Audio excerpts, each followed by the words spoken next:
¿Qué tal? Buenas noches. Bienvenidos a este espacio de conversación con el gran maestro Pablo Iriarte y con un servidor, Raúl Quintanilla. Querido maestro Quintanilla, ¿cómo está? Vamos a un tema que yo considero poco tratado. Llegar alto en la vida representa un gran costo de energía, maestro.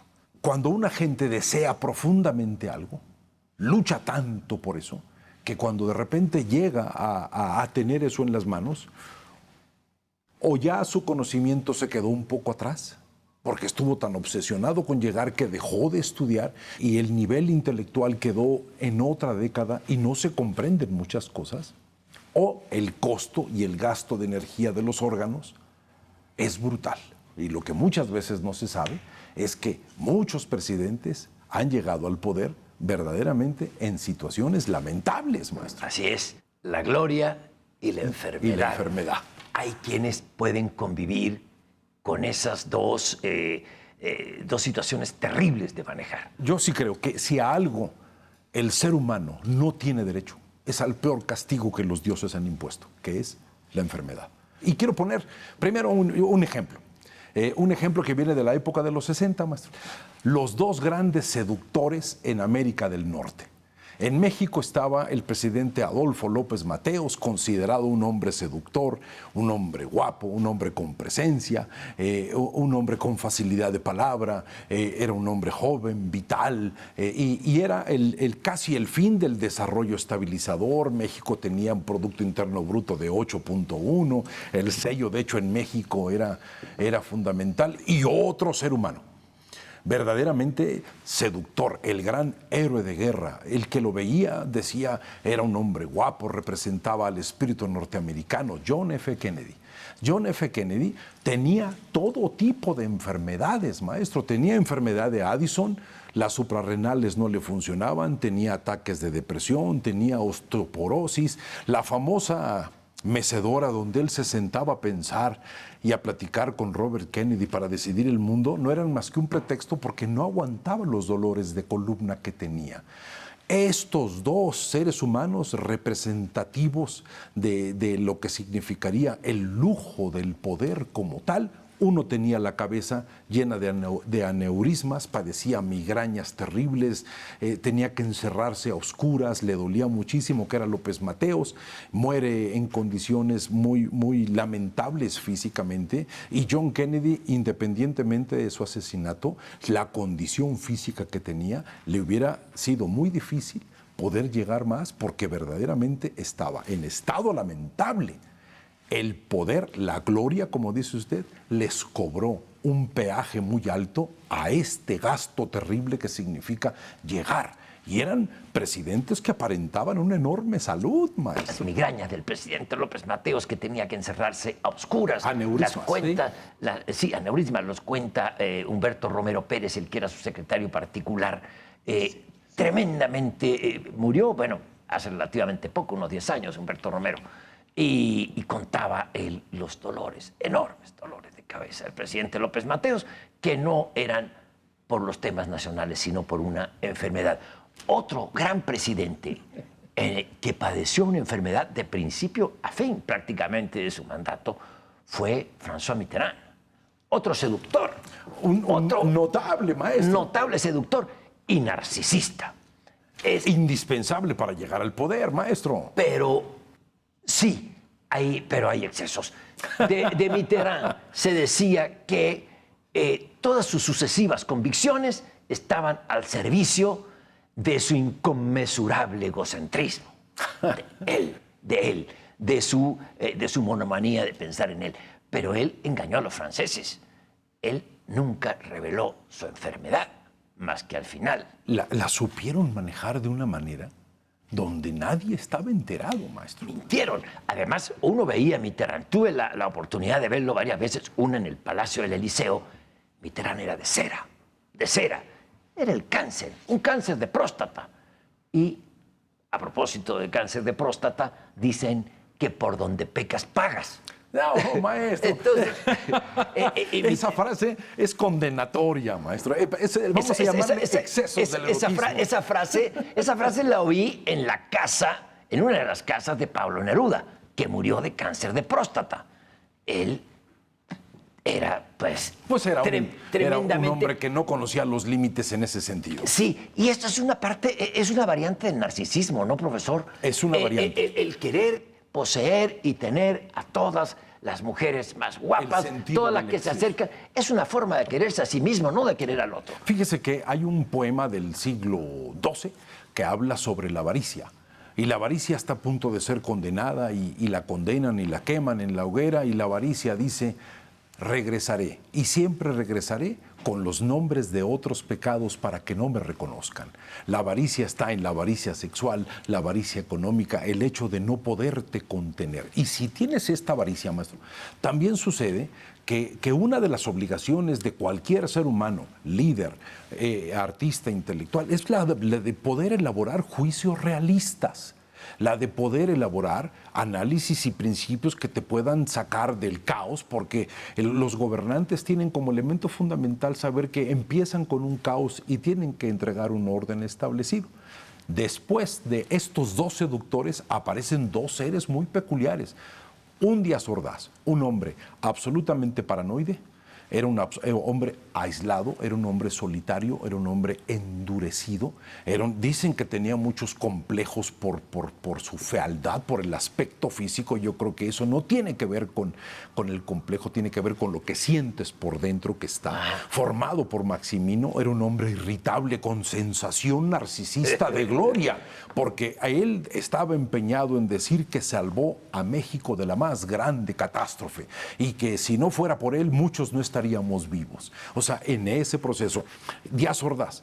Y en el otro lado está Johnson. Y Johnson verdaderamente tenía problemas cardíacos, tenía problemas depresivos, tenía problemas de una presión absolutamente desordenada. Él entraba en estados de melancolía, luego le entraba al gran whisky, al whisky este que no es whisky, al bourbon, a la imitación de los gringos.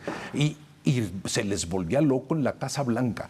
¿Cómo es posible que países con potencia como los Estados Unidos hayan estado en manos de personas que ejecutaban el poder y que sabían que dentro de ellas había fallas, había debilidades? Nixon y la sombra de la peste negra, que es la depresión, antes de llegar. Maestro, la enfermedad siempre ha estado de la mano de Gloria. Ansiosos, paranoicos. Esos los modernos.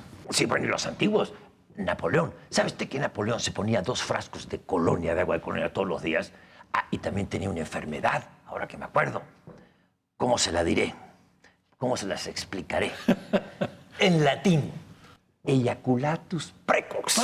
Eyaculatus precox, ese sería Napoleón. Pero quiero hablar de Igual le pasaba a Mussolini, igual le pasaba a estos héroes que decían sus biógrafos, tenían relaciones conejiles, o sea, que explotaban sin el más mínimo control, maestro.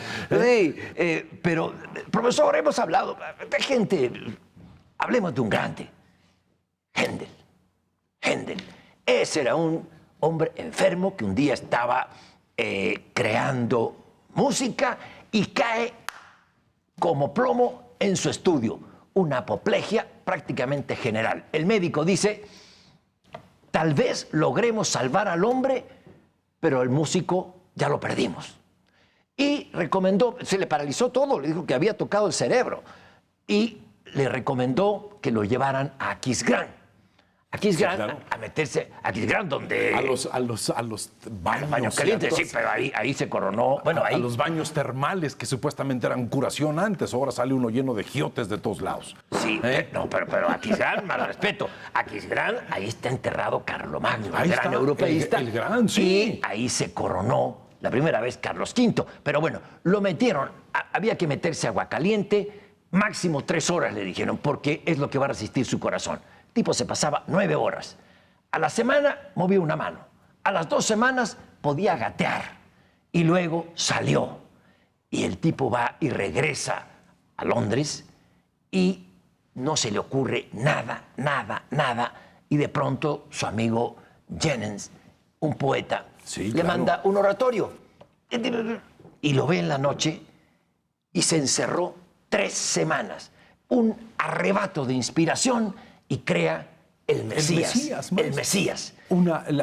la gran forma de escuchar el Ya estaba aleluya muerto. y la palabra amén. Ya estaba muerto Händel. Se recupera, regresa y crea el Mesías.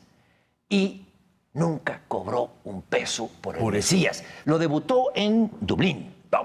Y lo llega a escuchar, creo que por última vez en Londres. Sí. Él está presente y se da cuenta de la dimensión que logró. Sí. Porque precisamente la diferencia entre un artista y otro es que el artista no es consciente No, de la no sabe lo que crea. dimensión de los logros que se está planteando. La obra trasciende. Si la obra no trasciende al artista, parecería como si el artista y la lucidez no tuvieran el mismo código, porque lo único que hay a través de muchos artistas es un enorme tormento y sufrimiento por saber para lo que están destinados, pero no tienen la posibilidad de poder saber cómo hacerlo hasta que entra este principio de inspiración, que es cuando a uno le preguntan si uno sabe, uno contesta no sé, y ahí empieza la inspiración. A ver, profesor, ¿quién escribió la Marsellesa? La Marsellesa es de un soldado que escribe una cancioncita. Fíjese, qué interesante. Pero sí, porque trascendió muchísimo. Lo interesante es que lo escribe como una cancioncita de salón. Sí. Pero el momento es cuando los soldados de Marsella van cantando esa cancioncita de salón y esa cancioncita cantada en multitud prende es el himno de la Revolución Francesa, pero se escribió para los ejércitos franceses en el Rin antes de la Revolución Francesa. Antes de ir a luchar contra los prusianos. Sí. Que era el gran conflicto. Es Disle, Roger Disle. Es el autor. No me acordaba, pero nadie es una sabía de él. maravilla. No, pero hace relativamente poco lo llevaron a la tumba de... ¿A la tumba de Napoleón? A la tumba de Napoleón y está enterrado, está en su tumba, está junto a la de Napoleón en Les Invalides, en Francia. Sí, maestro, porque tiene derecho. Él creó esa pieza. Pero trascendió su Sí, obra, su obra fíjese trascendió, que es- incluyendo Cervantes. Y es Cervantes interesante. no sabía lo que escribía. Él jamás iba a saber Jamás que imaginó estaba que escribía hablando Quijote. de la gran dialogación universal, de la novela que haría posible el sentido de la narración y de grandes capacidades de poder de dos seres humanos que conversan, sacar ideas para crear la gran novela. O sea, yo creo, a mí una de las frases que más me gusta del Quijote es cuando le dice a Sancho: eres débil porque cuando tienes problemas se apodera de ti el susto. Eso es el miedo de esta época moderna. Maestro, eso es la naturaleza humana. Enfermedades, sensación de injusticia, sensación de no lograr muchas veces lo que quieres. Esa frase del Quijote me remite a una realidad en política. El enojo es miedo. El enojo es un fenómeno de defensa para no seguir sintiendo cosas y que te lastimen más. El enojo lo ponemos como una barrera. Sin embargo, el lenguaje de la tristeza es el enojo y muchas veces lo que confundimos es el enojo con la furia. Pero maestro, desafortunadamente, se nos fue el tiempo. Qué enojoso es que se nos vaya el tiempo, ¿verdad? Sí, porque Händel da para mucho. No, a Händel él le dijeron, bueno, en su presentación, una parte es para usted y otra parte dónela a presos y a enfermos. Y él dice, no, jamás cobraré por esto. Siempre será para enfermos porque lo estuve y me curé. Siempre será eso. para ¿Y presos dejó? porque estuve preso y me liberé. Y nunca se cobró dejó- un centavo, ¿eh? Dejó para los seres humanos el gran oratorio, la forma de rezo, algo que es imposible. Tengas la religión que tengas, es imposible no sentirte entusiasmado. La enfermedad muchas veces puede provocar disminución y en otros momentos puede provocar encontrar la salida al proceso de la creatividad. Seguiré diciendo que esa es la condición humana, de lo incierto sacar lo maravilloso, de lo irreal sacar lo concreto. Eso es, maestro. Y crear lo sublime a partir del dolor. Eso es. Muchísimas gracias, maestro. Gracias a usted. Gracias a ustedes por estar con nosotros en este espacio de conversación. Muy amables.